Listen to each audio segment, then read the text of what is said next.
দেখুন আমার বাড়ি থেকে কত সুন্দর সুন্দর সবজি, ফল, বেগুন, গলদা চিংড়ি, বড় বড় গলদা চিংড়ি ফ্রিজে রেখে দিয়েছে।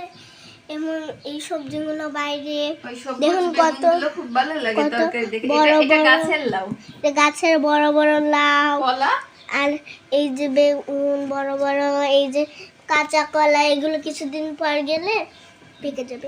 আর এগুলো হলো মিষ্টি বড়, এটা জিমের জন্য পাঠিয়েছে। বড় এটা হলো মিষ্টি কুমড়া, দেখুন তোমাদের কত সিলেটের বড় মিষ্টি হয়েছে। কুমড়া ভালো না তাই নানু? আর বাগেরহাট এই থেকে যে টমেটো, কাঁচা টমেটো, আর এগুলো হলো পাকা পাকা টমেটো।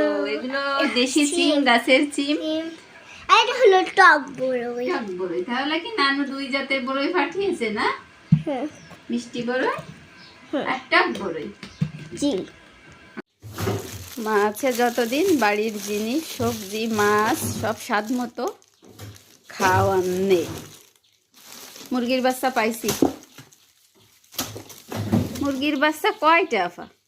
ও এইটা মনে হয় একটু ছোট না, দুইটা দুইটা এটা কাইটে দিছে। ও এই ফুটলাও মুরগির বাচ্চা। দেখুন সব কিছু মাছগুলো কেটে ধুয়ে পরিষ্কার করে দিয়েছে, মুরগির বাচ্চাগুলো কেটে পিস পিস করে পোটলা করে দিয়েছে দিছে। ও মুরগির বাচ্চা এই আর এক পোটলা, 3 পোটলাই দিছে। হ্যাঁ দেখেন মুরগির বাচ্চাগুলো কাইটে ধুইয়ে পরিষ্কার করে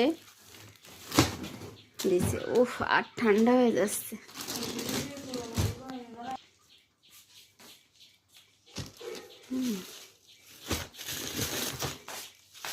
এটা মুরগির বাচ্চা, এটা মুরগির বাচ্চা,